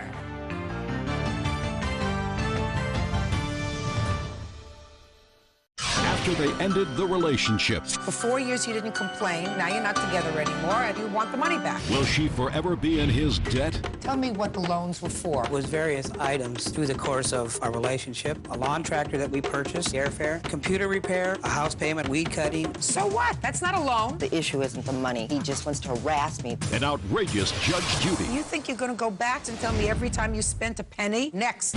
You are about to enter the courtroom of Judge Judith Scheinman. The people are real. The cases are real. The rulings are final. This is her courtroom. This is Judge Judy. Postal worker Roger Dengler is suing his ex-girlfriend, insurance underwriter Coney Cramblett, for various unpaid loans. Coney says Roger's lawsuit is bogus. Come to order. All rise. Yeah, this is case number 588 on the calendar in the matter of Dangler versus Cramblett. Parties have been sworn in, Judge. You may be seated. Folks, have seats, please. Mr. Dengler, you and the defendant, according to the complaint that I've read, lived together back in the late 90s and separated sometime in 2000. That's correct. And you claim during the course of the time that you and the defendant lived together that she borrowed money from you, approximately $4,000. The defendant sort of acknowledges that you loaned her money, but said that during the time that you lived together, she worked for you in your business without pay and worked it off. She has a counterclaim for some property that she left behind. Correct. Okay. Tell me what the loans were for, the exact amounts, when the loans were made. Okay, we had verbal agreement on a lot of these items that I have here. Let's go, I'm ready. And part of them was for a lawn tractor that we purchased. There was a rebate. Just a second. A lawn tractor that you purchased. When? December 11th of 1998. 12/11/98. Now explain that to me. A lawn tractor that you purchased together? Coney purchased it through the company she worked for, but it was actually my tractor that I traded in to purchase this, and we were entitled to a rebate of $1,125. Yes. Well, the rebate come in form of a check, and I never received the rebate back to myself, and it was myself that purchased the tractor. Were you living together in 1998 when you purchased this tractor? No, we were not. But you moved in together after this tractor was purchased. That's correct. And then you lived together for 2.5 years afterwards. Oh, approximately 6 months we lived together. But we were together in a relationship for about 2.5 years. You want to give me your quick explanation, make it very fast, Ms. Graham. No, the rebate check was to go to me. For me working at John Deere and purchasing this tractor, we received like a 25% discount, which he received on the tractor. And in turn, there was no basically verbal agreement that he would get the monies as far as the rebate. I'm not even going to go there, Mr. Dengler. Stop telling me something that happened 4 years ago. I have a copy of Come on, it. what's next? What's next? This is not a loan. The only reason we're here is because... Did you just hear me? Okay. Let's get on to loan, Mr. Dengler. Computer repair. Okay. Computer repair. Let's hear the date. That was in October of '98. Tell me the story. Okay, she needed parts to replace a computer that she had that was wore out. And once we got the parts, we had another man work on it to repair it. So what? That's not a loan. He voluntarily Just a wanted second, to do that's it. not a loan, Mr. Dangler. I mean, do you think you're going to go back in the history of your relationship 4 years and tell me every time you spent a penny He that will. you want back? He will. No. I didn't hear anything about a loan. For 4 years, you didn't complain, or 2 years or 3 years, you didn't complain. Now you're not together anymore, and now you want the money back. Is that what you're telling me? Yes. Wrong. That's not a loan. Let's go. Next. Okay, This is a relationship. He doesn't want the money. He just wants to harass me. That's Listen all to it me. is. The issue isn't the money. Ms. Kramlett, so far you're not losing, right? Okay. Right? I'm not So far- talking either. It's my girl. All right, Mr. Dangler, give me the next. Okay, on November 5th of 1998, she asked if she could borrow money from me to make a house payment on her house. And I says, yes, I would loan it to you under conditions that I would be paid back for this. Oh, now you're getting the drift of it. You see how he picks up after a bit. How much was that? How much was that payment, sir? $561.37. Did he ever give you $561.37 in 1998? Yes, I recall he did, but he offered to give that to me. And there was an agreement, too, basically, that he has a lawn care service, and I would help him render services for, How? as far as, like, doing yard work. You would actually do the physical yard Yes, work? trim, whatever, cut bushes. How often did you do that? Maybe 10 times, approximately. Okay, and did It's you been ever a long get paid? time ago. Did you ever get paid? No. Okay, go ahead. Mr. Dangler, what's next? When she lived with me, she moved out unannounced. She just packed up and moved out when I was out of town. Why was that? And she's... I'm sorry. I And she don't care stuck why me you for went there. utility bills and rent that she owed me for that month. What do you mean she stuck you with rent? You Well, when That's she not lived... true. Go ahead. What do you mean When she she stuck lived with me, we made it a agreement that her and her son would pay $400 a month plus half the utilities. And I have she did. receipts that I did. And for that month, she moved You don't want to out. lose, do you? Because you have a big mouth. I'm sorry. Now, that was in May of 2000. That's correct. We're now 2 years later. Can you tell me why you haven't pursued that rent for the pro rata share of her rent for the month of May if you were roommates? We only lived together 6 months. I don't care if you lived together for And 2 months. I did ask for these payments to be returned, and they were never returned. So what I'm asking you, Mr. Dangler, is why did you rest on your laurels for 2 years before pursuing this matter in court? Because she told me financially she wasn't able to pay me back. What's next, Mr. Dangler? March of 2000, we traveled together on a trip to Arizona, and she was if I paid her airfare, she would reimburse me for the airfare. She never reimbursed me for the airfare for that. Did you have an agreement to reimburse him for any airfare? No, I did not. And we also stayed at one of my friends' house that we did not have to pay for a motel, and I did pick up as far as expenses for the restaurants and things. There was no discussion about that I would pay. What's next, Mr. Dangler? When we were on this vacation in Arizona, her son totaled out his car about a week before that. Okay, when we were on vacation, we got a phone call in Arizona that he totaled out Coney's car. So in a week's time, he totaled 2 cars out. It wasn't had a 2 week's traffic time. But accidents. that's irrelevant anyway. Sorry. You keep saying I'm sorry. Real cases, real people. Judge Judy. Roger Dangler says ex-girlfriend Coney Kramblett owes for unpaid loans. Coney says Roger won't let go, and this is another attempt to keep her close. So now he totaled out 2 cars. Go ahead. Okay, Coney asked me if I would help him purchase a car, and I loaned him money under consideration that, okay, he would pay me back or she would if he couldn't make payments. Well, I have a payment schedule of money that he did pay on part of the vehicle, but he did not pay the full amount. How and there old was no he at the interest. time? 19 years old. He was an adult at the time that you made this loan, which means that you would pursue him first, right? Okay. What's next, Mr. Dangler? After numerous times of trying to contact her for repayment of this, I was harassed. I have phone messages, recorded messages from her son Chase where he was threatening me and harassing me. And I have proof with my daughter, the messages that came to my house that numerous times Coney would call me and she was in a rage and she was making all kinds of accusations and just confusing me that you know, she still wanted me to be in her life. She still wanted me to be a part of her. I didn't want any part of it because I felt this was over with, and I just wanted the repayment of the money that I loaned to Coney. You didn't loan her any money, sir. I mean, the only loan that I see of all these loans that you allege is $561.37 that you, in fact, did give her for a house payment that she acknowledges that you gave her. Period.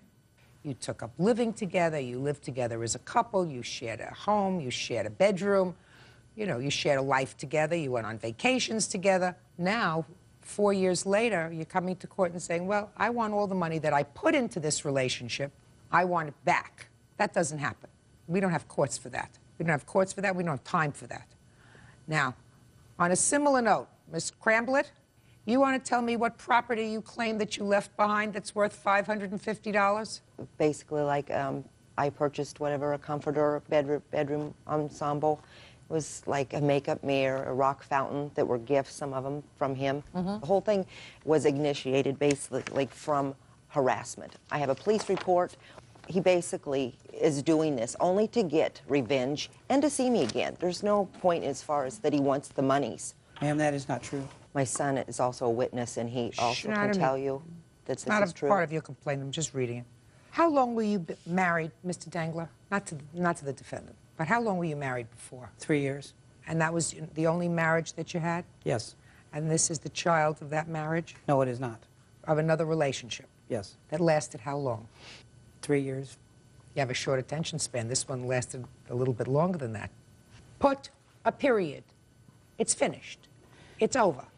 Miss Cramblett bought a comforter. She left a pot. She left a pan. She left a makeup mirror.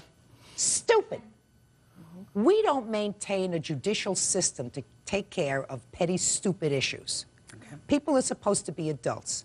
If a relationship is over, and everybody has a narrow window of good health and good looks and an opportunity to live life to its fullest, and it seems to me absolutely ludicrous to invest one more minute, one more hour in a relationship that's over. And it seems to me that that's what's happened here, sir.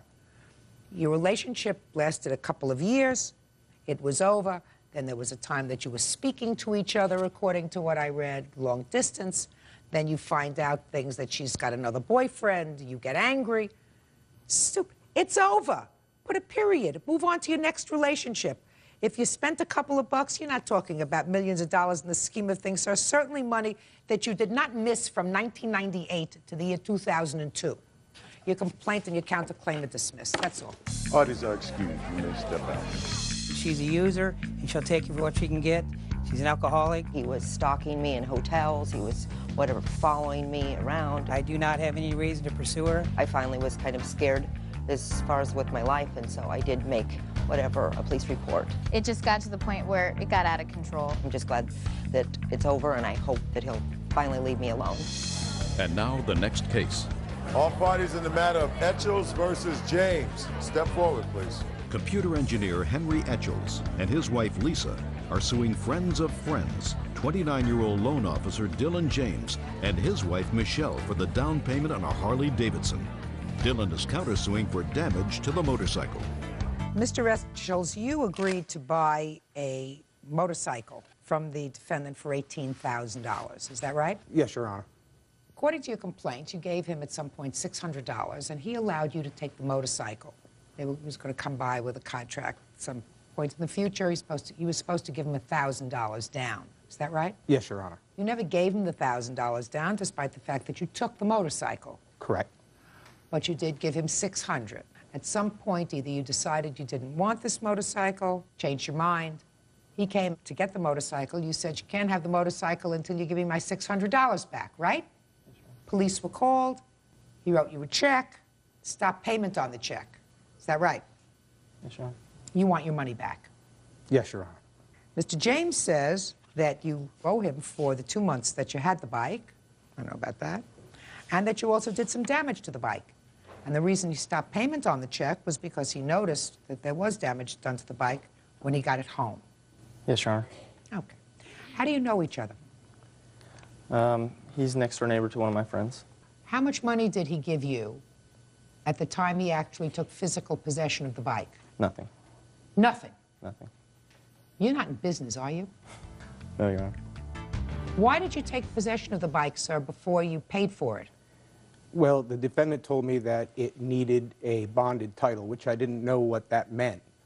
And I found out by doing some research that a bonded title might mean he didn't have a title. And in order to get a bonded title in the state of Arizona, you had to have an inspection done on it, which this bike required a horn, high beam low switch, and a brake light. So that's minor stuff. So Right? I took, That's correct, minor stuff. except until you hear prices. Your Honor, I've Yeah, got receipts of getting all that repaired and all that stuff done, and it came out to $180. Yeah, I said, not a lot of money. That doesn't sound like a lot of money. So why did you take the bike? To do those repairs. Our agreement was that I would handle getting it ready for the inspection to get the bonded title, and he, the defendant, would handle getting the title afterwards. Okay. How long did it take you to get these things done? You know, I didn't get them all done. Without seeing a contract, I didn't want to go any further with it. So why didn't you return the bike? Just waiting for him to bring a contract. Where was it? In my garage. What did you do to it? Absolutely nothing. All I did was repair a brake light on it and fix a front brake that didn't work, and that was it. So you did do some work on it. Yes. Your Honor, I've got receipts showing that I had to get that brake light repaired. It wasn't fixed, and it stated on there that it didn't work. They stated on the receipt that it did not work. What kind of damage do you claim, Mr. James, that he did to the bike while it was in his possession? When I came over to his house, he was washing the pipes with steel wool, and chrome pipes you cannot do that with, and it left scratches all over the pipes. And this bike was a show bike, spinning magazines. And then I noticed there's a chip in the paint. It looks like maybe he dropped a tool on it or something like that. And then he had taken the gas tank off, where the gas tank goes over the frame. There's chips, and I've got pictures to show that I'd stuff. like to see them.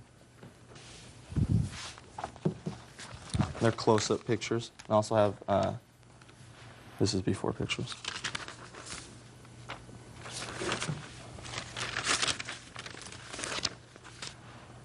Did you take the gas tank off, sir? No, I did not take it off. What did you do? I took 3 bolts out of it, but never finished taking it off. I thought you said you weren't going to do any work on this bike, sir, until you had a contract. Well, that's where it stopped, Your Honor. But you had this motorcycle in your possession for a month and a half. How do I know that you didn't drive it?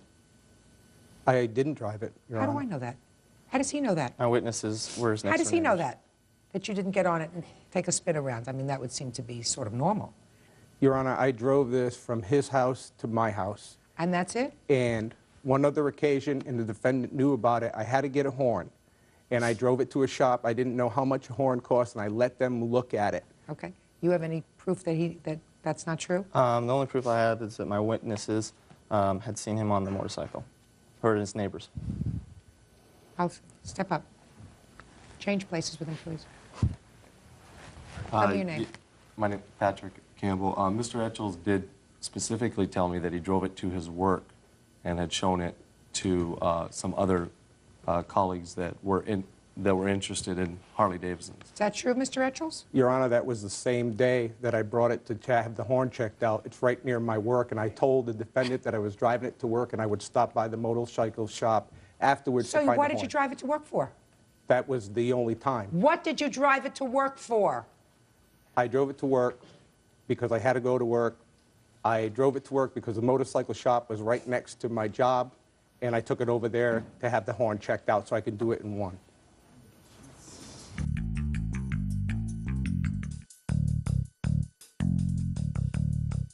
You drove the bike for your own use. You don't get your $600 back. I find it outrageous that you kept the bike for a month and a half before you decided you didn't want it. I mean, I find you as a businessman, sir, a little bit lacking in intelligence because you don't give a valuable piece of property to somebody who's a stranger who you really don't know without contract, without some security. So if he used steel wool on your hoodinky, there's no way you're taking care of that unless you replace the whole thing, because I have used steel wool on chrome in my time. It's messy. It's messy. But you take care of that yourself. So, did you sell the motorcycle? No, Your Honor. Are you going to keep it? For a while, yes. Good. You going to ride it? Yes, Your Honor. Good. Enjoy it. That's all. Goodbye. Parties are excused. Step out. I was stupid to give a bike to him without knowing him and taking some money and signing a contract. I was assaulted by him. I was thrown up against the china cabinet and pushed down the hallway from him. There was no assault. I did try to go enter his garage. His wife grabbed me. The verdict was based on the defendant's lies.